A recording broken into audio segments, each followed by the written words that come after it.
All remarks, comments, and opinions reflect the views of the Chamber of Commerce Board of Directors. The Town of Los Gatos, staff and council, is a public governmental organization and a completely separate entity. No town funds were used in connection with this activity. Life gets ill, homie, we got bills. More than one kid, a boss we can kill. Aches and pains all hurt. Hey everybody, it's Brian Bernasconi here and Catherine Summers. I am a real estate broker in Los Gatos. Catherine is the executive director at the Los Gatos Chamber of Commerce, and this is PodCats LG in the wild. We are out of the den and out in the wild. We're here at Loma Brewing Company today, and just doing a supplemental podcast here for PodCats LG. We wanted to talk about a couple things that we've already talked about, but give some updates, give a little bit of personal context about who we are and what we're doing. Introduce David over there. David, can you say hi? David here, everybody. Nice to see you. Nice to meet you guys. David helps out with everything. There could be everything possible. So he's always behind the scenes. He's always helping me. He's always helping PodCats LG. And he's doing an amazing job helping us get set up out here in the wild. I like that. In the that? wild, I do. Okay, so tell me, I know we have a lot to talk about, but Catherine, what's going on in your mind? Or do you want to say, do you have an introduction that you want to like communicate to people? I'm here. I have a lot to say. Yeah. But sometimes I have to hold back, and I can't really. I don't understand why you say that. That doesn't even make sense to me. You don't have to hold back. These people love you. I know, but I have to be a little bit diplomatic, in some of my. Why do you have to be diplomatic? Let's get that on the table. Well, just because of my job. I mean, I really try to, I kind of play that neutral line. I'm kind of on that neutral line down the middle. Right. Listen to everybody, which I like to do. And I actually, that's kind of my personality anyways, but every once in a while, like right now, some of the topics we're going to discuss today, I have some opinions. Yeah. And what you're saying basically is that if you really said if you told your truth, if you said the truth out loud, what you really think, there could be political blowback for you. There could, or I possibly could get fired.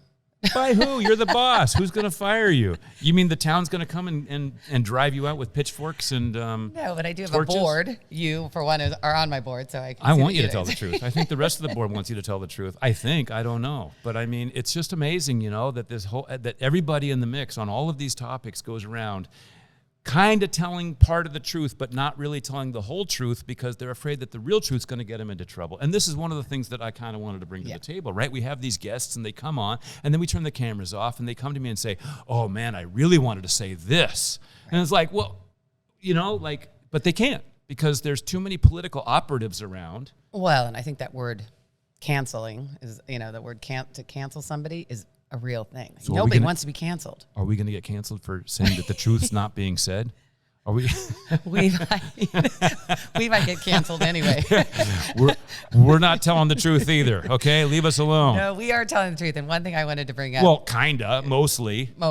Yeah. No, I think we're actually. Hey, really just a real quick. I just want to say thanks to Kevin and Dan at the Loma Brewing Company for letting us set up here this morning. I love this. Yeah, this In the Wild thing is going to be kind of fun for us, and we're going to start doing it in different places around Los Gatos and kind of involving more community members. Yeah, no, this is a great space. Okay, I interrupted you. Go ahead. So what's on your mind? We have a couple of things we want to talk about, right? Well, so I did, first of all, want to say, I think the reason we're here is because don't we always release these on the first Thursday of the month? Yeah, right. And so I know both you and I are going out of town. I think you're headed to. I'm going to Denmark for a couple weeks. Yeah. Yeah, with my family. Okay. My son, not too much information, but he's moving there for a semester. Oh, right. Yeah, and my wife is from Denmark. For whoever doesn't know me, my wife is from Denmark, so we're going back to the old country to see the family and to deliver my son there for a semester of study. Oh, that's great. Study abroad. All right. So you'll be gone a couple weeks, yeah? Yeah. I'll be gone next week, making my... And where are you going? I'm so glad you asked. I'm going to make my, second attempt up Mount Whitney. Oh, yeah. What happened on your first attempt? Well, the Sierras were burning up at the time, so we didn't, so I didn't really, my partners and I weren't able to. You got smoked out. Smoked out, yes. Yeah.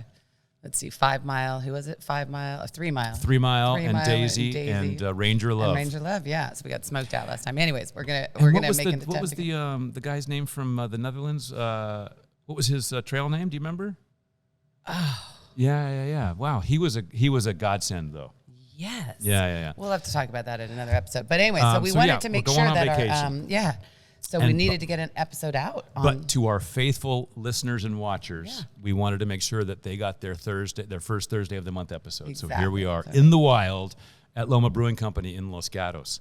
And then just some stuff that we want to catch up on. We wanted to introduce David, which we did, but he's wandered off.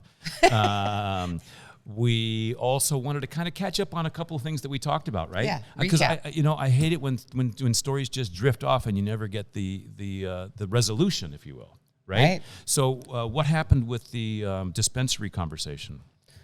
Dispensary conversation went, council took a look at it about a month. I think it's probably about a month now. And it went down.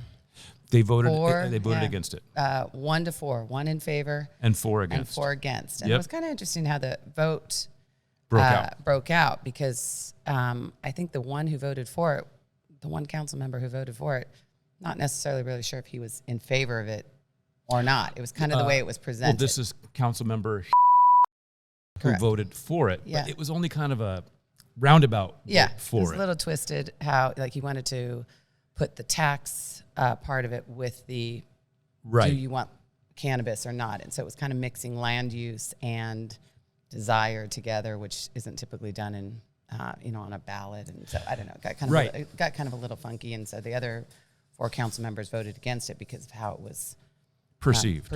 Right. It was I mean, and I got to say, I trust the council members. I mean, I think there's a lot of concern on their part to be fiscally responsible. And one of my points when we talked about cannabis and dispensaries was that I want the money. Right. I mean, you can get weed anywhere, so why not just get it here and take the tax revenue? Right. So I trust that the council people who we've elected have the financial interests of the town at heart and feel that we're able to balance the budget without the additional revenue. I mean, they must believe that. I think so. I think there was more, a little more psychology, if you will, maybe that went into it. I mean, I think some of the council members really did listen to the public and to the residents and thought about what effect having a dispensary in town might have on our youth. I know you disagree with me there, but I think... and you're right. Maybe it will. I mean, what do I know? I'm no expert, and I mean, I saw the same stats that they saw from the studies that were done by whomever, the EMC. And I just feel like those polls are, I mean, are they really... Because we did our own poll on video, which is in our episode 1. Right. And I didn't think it was overwhelmingly against. Oh, I don't think so. I think in our town, I think it's pretty split, 50-50. Pretty split, 50-50. So I think that's in why, which case... Yeah, do you really push it? I mean, I also, like you, was, being fiscally responsible, and you don't ever want to leave money on the table. And so it was the tax revenue that possibly could come from cannabis sales at whatever point we decided to maybe have and cannabis. The fact that it's legal in the entire state, not only our state, but other states. It's legal next door in Santa Cruz. It's legal next door in San Jose.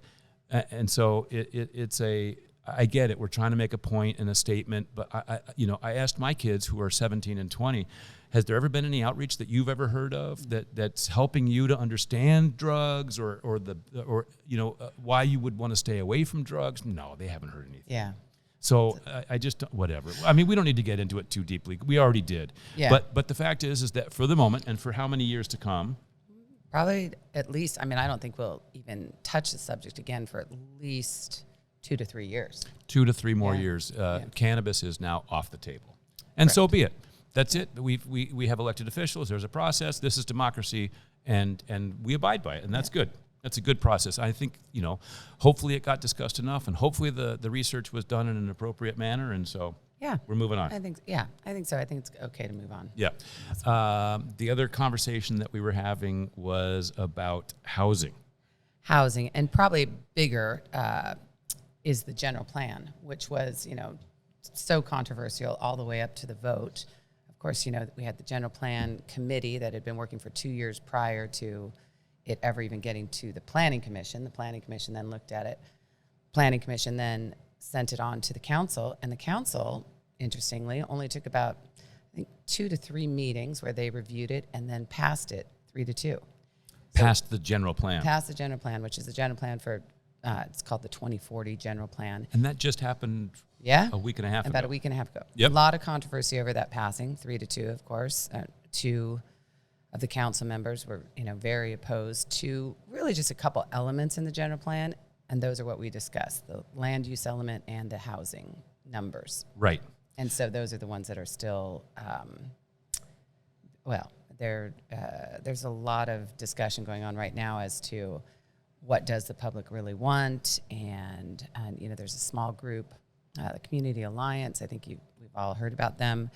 And they have threatened, I'm not actually sure where it is now, but, to pull a referendum. I think it's called pull a referendum, or and have then the general plan. Impose a referendum. Impose a referendum. I mean, that's my opinion. It's being imposed upon us by a small group of residents. Yeah, and they have said that they'll take it all the way to the ballot, the upcoming election. Right, in November of 2022. And this is sort of what we wanted to talk about, is this small group of people who are seemingly, and I don't want to speak on their behalf, and one day we hope to have them on here. I'd like to have Community Alliance on here. They've been invited to come to PodCats, and they've declined so far.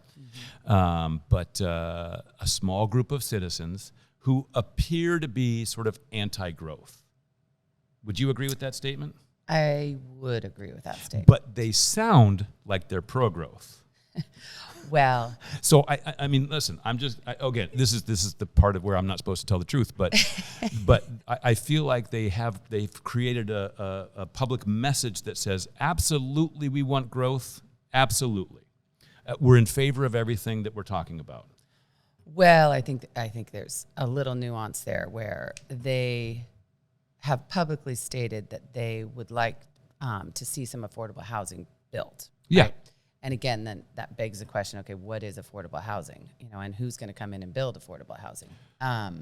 Right. And this is where the topic starts to get really deep and layered. Right. And so then you can ask them. Because there's regular housing. Right. There's housing density.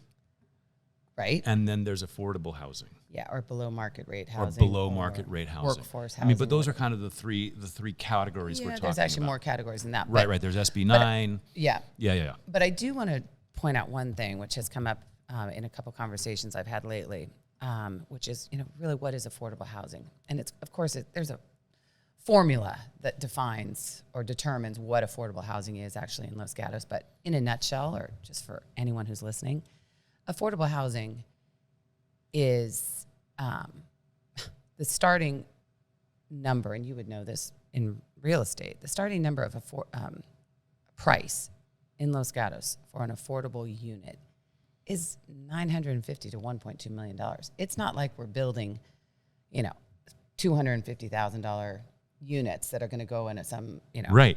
tenement building. Right, but down the reason I think the reason you're saying this is because one of the tactics that the people who are sort of working against more housing use, one of the tactics they use is to make people think it's going to be slums. Well, yeah. That there's just going to be masses like Queens, New York. Yeah, like these huge high rises filled with people from that look like they're right out of The Wire or The Sopranos or something, hanging around dealing heroin. Right? I mean, that's what they... Well, that is the picture that I think people are painting, and that's when you instill fear in everybody else in town, right? And that's just not how... that's just not even remotely close. At $1 million price point, you're not going to have slums. No. You're going to have normal people. You're going to have young people. You're going to have business professionals. A variety of different kinds of Teachers. people who are teachers, police officers, nurses. Right. I mean, you're going to have people who work in restaurants who serve us our food when we go out and wash dishes and things like that. Normal, everyday, kind of regular people. Right. And I think that is unfair to our residents in town, that there is this group that is kind of painting this other picture, because even you and I would be, sure, we wouldn't want that to happen to Los Gatos, but that's not what's going to happen to Los Gatos. My vision, and I've been thinking about this for years, obviously, in my job, is that how nice it would be if there, if the boulevard, for example, where we have now the North 40, it's a whole different topic in and of itself, but if there was a real connection between the North 40 and the downtown, and if that boulevard was tree lined and, beautiful, and you had multi-use developments along the way, and you had a shuttle bus that started at the North 40 and went down Los Gatos Boulevard and stopped at the various places, picking up older adults and kids and bringing them on downtown. I mean, it could really, there could be some real synergy at this point. The way that, that what we're doing, and granted, the general plan did pass, but the problem is it might be on the ballot and then the voters can vote against it. But what they're voting against is that possibility. And the possibility of developing the boulevard in a way that is not looming high-rise projects, right, but that includes some medium-density housing, yes, includes possible redevelopment for beautification, yep, that includes possibly more retail or office space, yeah, and actually then connects the north end of town or the northeast end of town with the downtown. right. And yeah, actually looks and behaves beautifully in a way. I mean, there is that possibility that the housing development in this town doesn't just turn into this huge cluster. Right. Right? Well, what I've found is that we're always kind of behind the 8 ball as opposed to driving it, and that's really, frankly, what happened with the North 40 is that we restricted that development so much over the 20 years that it was ever in planning that we ended up now with what we had there because we kind of lost control over it. Whereas now with this next general plan and with some of the redevelopment that could happen, you really want to be partnering with the people who are developing it so that there's some synergy to it. And there's some, like you said, some beauty to it. And I think, so many people have been worried about the North 40 and what it will do to downtown. I mean, I always looked at it as the North 40 development, and it's still obviously under construction, but it really is a bookend to the other part of town, and it really makes us a whole community. And the character of this community is not going to be challenged because of this North 40. Or I don't because think of any people. development anyway. I don't know that people realize what the North 40 actually is yet. I think it's still a mystery. I think it's still a theory. I mean, all we know really so far is that it's been a massive construction project that's been snarling traffic, right, for the last year. And the argument then beyond that is that it's going to continue to snarl traffic, right? It's just going to add more people into the mix, more cars into the mix. It's going to cause problems with the schools and impacting at the schools, which I think most people believe are already impacted, which from what I understand, they're actually not because people are having fewer children and the median age of Los Gatos is going up. So there just are fewer children here because young people can't afford to live here. Right.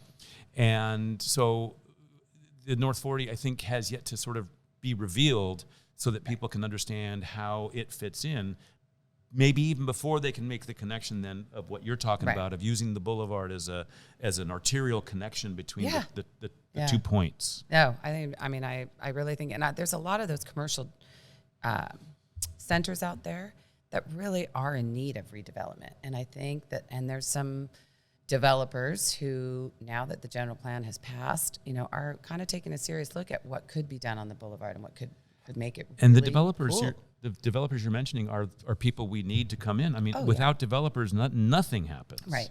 And I know that this is one of the components of the conversation, that the housing element has to be profitable for the developers in order for them to come in and develop.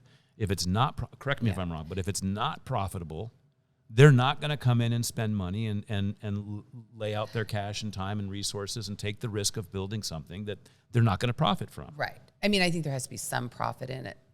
What they need is they need some incentives, and that's kind of what the incentives that in addition to profit that the town could provide. You mean? Okay, got it. And so that is what the housing advisory group is working on right now. The Housing Element Advisory Group.